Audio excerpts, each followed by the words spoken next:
Hey guys, Kerry Houston here with my buddy Jonathan Horton from 9408 Fitness. Today we're talking about the sit-up. I'm going to be focused on different types of sit-ups, guys. The basic old school sit-up. I'll show you how to do it anchored and unanchored. But basically just getting those abs involved and showing how it can most benefit you. Yeah, so if there's one thing that we know in order to have total fitness, core is extremely important. And so it all starts with a basic sit-up. And if you remember from our 7-minute fitness test, it's one of the 7 exercises that we use.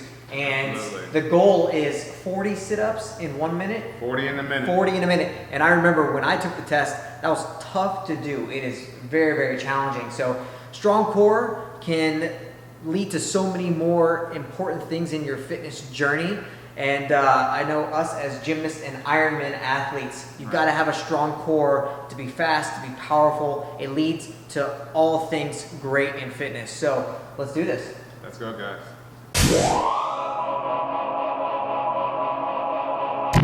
The first thing that we're going to do is a basic old school sit-up, right? First of all, we're going to talk about anchored versus non-anchored, meaning holding your feet or non-holding or not holding your feet. I'm going to have John do a sit-up here where he's laying back on his back. Knees are going to be pretty much up. And I'm going to hold his feet and just do about 4 or 5 sit-ups. Yeah, right. Easy enough. Old school, we all did this in PE growing up. Have somebody hold your feet. Right. Do this in the gym every day. Just hands across the chest. Well, doesn't really matter. Well, there's so many different ways. But first, let's go ahead and do it with hands across the chest. Yep. All the way down. Yeah. All the way up. Okay, you can do about 4 of those. Okay. So now I'm going to tell him, okay, that's good. See how it's very good. Comes up. Elbows are coming across his knees. That's a full sit-up. Now let's go ahead and put the hands behind the head. And I'm going to talk to him about that as well. Go ahead. Go ahead. Oh yeah, we gotta flip the hat around. There we go. We'll make it legit. Touch the hands, back up. Okay, that's another one, guys, where you touch your hands to the floor and sit up just that way. Now you can also put the hands behind the head, right, and go this way. Okay, now all those are going to work a little bit different. John, which one do you feel is the most difficult? Probably the second one, putting my hands all the way over my head. Okay, and the reason that that's a little bit more difficult, guys, is because now we're increasing the length of his body. By stretching out, you're getting basically more leverage, okay? We're increasing that lever arm. But you can also swing and get some momentum like that, okay? So it can also be easier in a way if you start to move your arms up and down. By putting your arms across your chest, it's just your abs, but you're shorter, but your body's shorter, so now you can sit up easier. By putting your hands behind your head, you gotta be really careful about one thing. Know what that is? Pulling. If your elbows are pulling like this, that means that you're yanking on your head. John kept his hands out. Do it again, John.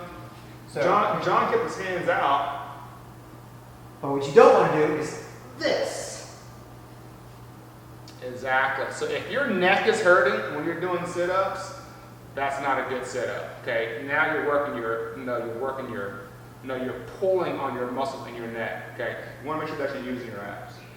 All right, John. So here we go. Now the same ones that we just did, but unanchored, without me holding your feet. And tell me how that feels. Arms across the chest, not holding my feet, down, up. So it definitely, first thing that I notice is by having to hold my feet down, I'm having to engage my core probably twice as much in order to complete the sit-up. Exactly. So second one, all the way down, the hands back, and up. And I am almost having to be forced to use my arms to get back up. But again, I'm having to engage my core a lot more. When you're holding my feet, it's almost like a crutch. Right. I'm not having to do as much. And then hands behind my head, I would say, oh, that's significantly harder because now I've taken out the shorter body and I've taken out the movement of my arms.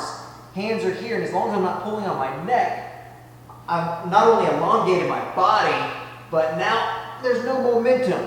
So that is definitely the hardest of the 3 to keep my feet down. Great, absolutely.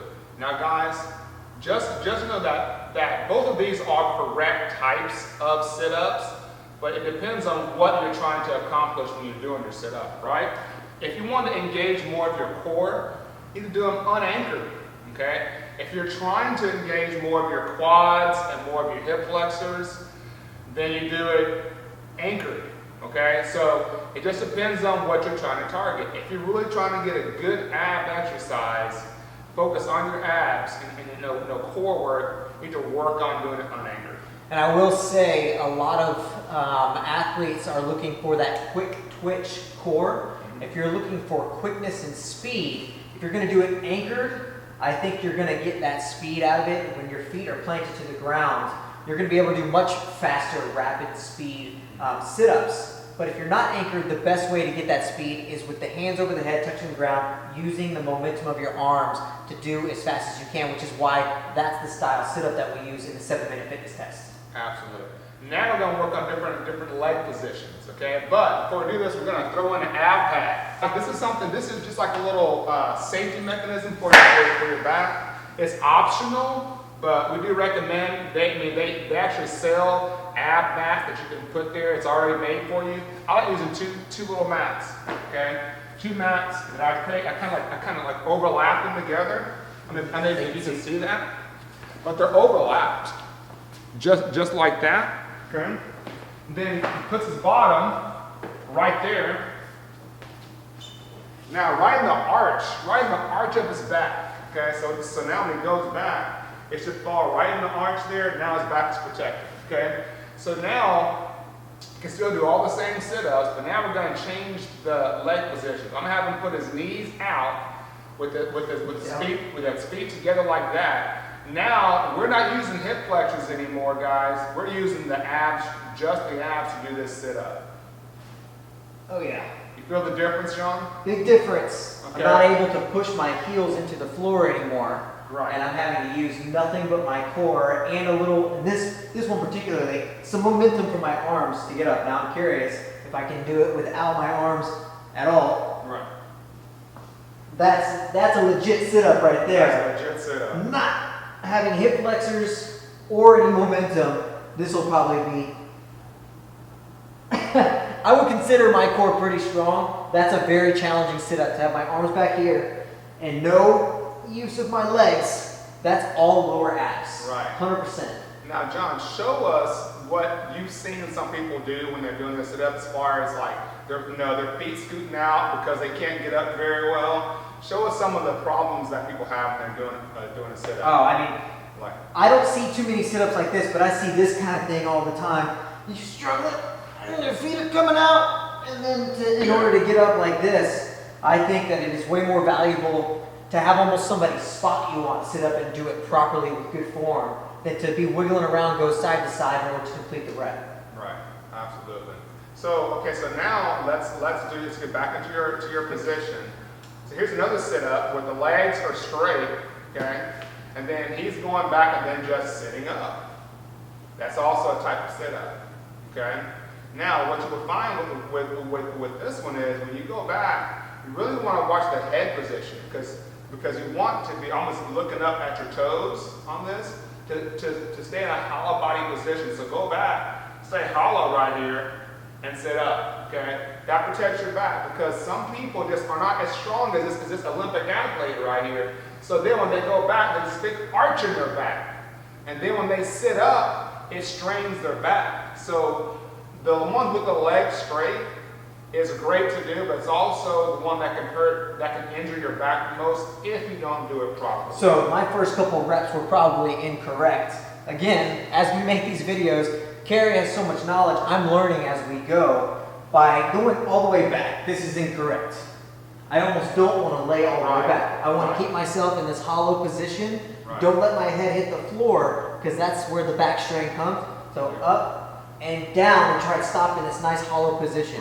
It's almost like a lot of gymnasts, we work on this hollow position right here. You're kind of getting the same thing, the feet relaxed, but your back is protected from using this mat setup. Right, absolutely. And then if you do go all the way back, make sure that you come back up to that hollow body position before you sit up all the way. Okay, that's also correct. But all these are just different types of sit-up that you can do where your body's basically just sitting up. and laying back down, sitting up and laying back down. John, go ahead and show them a tuck up. A tuck up. So do we use our same setup here? So you can take this away for the tuck up. All right. Okay. So tuck up, the traditional tuck up at least. Here, I like to have my arms back. Yeah. Come here, and then back. And now I'm doing these pretty slow. Oh, that's good. And then you also see tuck ups just right here. Arm position changes everything. Yep. This is significantly easier than here. Okay, now reach up over your head, keep them up. And That's way harder. And again, that's way harder. Yeah, way harder. And I will say I don't typically do that, but as soon as I put my arms up over my head, that engages my core way more than the other two variations that I just used. So not everybody needs to begin with just doing a full sit-up. There's different progressions, and I want everybody to feel confident in doing a sit-up. So which means that sometimes you have to just take it back a step. And one way to do that, especially if you have any kind of back injury, I don't want you getting your back off the ground. I want you to be able to strengthen your core and protect your back at the same time. So let's go ahead and lay back on your back. Okay? Lift the head up. Make sure that lower back is pressed down to the ground. I want you to think about putting those thumbs together and have those put them right on those little bumps. And behind your head there, behind your skull. And then just support. You want to support, but you don't want to pull. Support there. I want you guys to straighten your legs to a level that you're challenged but comfortable, where your back stays on the ground. If your back is arching when you put your legs out, lift your legs up a little bit. So, you find the level. I'm going to go just about right there. I feel good there. I'm challenged, but not too hard. I'm going to come back to that level. I'm going to bend my knees and go back to that level. Bend my knees and go back to that level.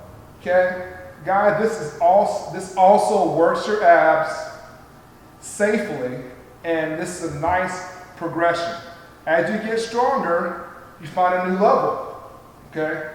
Hopefully you'll be able to get all the way down, almost to the floor, and maintain that back pressed down to the ground. And come in and go back out. Do not go there. Do not go there if you can't keep your back flat. Some of you guys, depending on where you are and how your body is designed, you may be on here for now. It may be here, but you're still going to feel it. Okay? And then, once you feel more comfortable with that, we can do what's called rock and rolls. Okay? You can actually hold on. This is also a progression of a sit-up. But it keeps your back protected because your back is rounded. Okay? But now we're sitting up and we're rocking and rolling. And believe me, this still works. Once you get like a little bit out further with your tuck, your core has to work a little bit more. There's all kind of progressions. We will be showing you more as these videos go along. But I want you guys to get good at your sit-up. Remember, your goal is 40, at least 40 in a minute. Okay, so I actually learned a lot today about different variations of sit-ups. Again, I know we talk a lot about our gymnastics backgrounds, and we will continue to do so because, Carrie, you did gymnastics for how many years? 15 years. 15 years. I did it for 28 years. Did a lot of different gymnastics style core exercises, but I think I just learned 3 or 4 new ones just by working with Carrie, because he's a personal trainer, works with people from all ages, sizes, and athletic abilities. So I think that you can take some of these fundamentals of a sit-up and apply them no matter where you are in your athletic and fitness journeys right now. So Carrie, thank you for teaching us. Do you have anything you want to add? Yeah, my pleasure, guys. I want you guys to take the fear out of approaching all types of fitness. Sit-ups, I hear all kinds of people worry about hurting their backs and things of that nature. That's why I want to, on all my videos that I'm working with John, I want to show you guys how to take the fear out of it and attack it head on. All these exercises. I want everyone to succeed, and that's the goal. And yeah, as Carrie mentioned, we've got a lot more variations, things that we're working on, how to tweak your core exercises, how to work your obliques and your back, and every single thing. We've got a lot in the pipeline. We've got a few more exercises from the 7-minute fitness test that we're going to be going over some of the fundamentals of fitness before we get into some more extreme stuff. in the future. Make sure you like and subscribe to our channel, 9408 Fitness. I'm Jonathan Horton, Kerry Houston. We'll see you soon.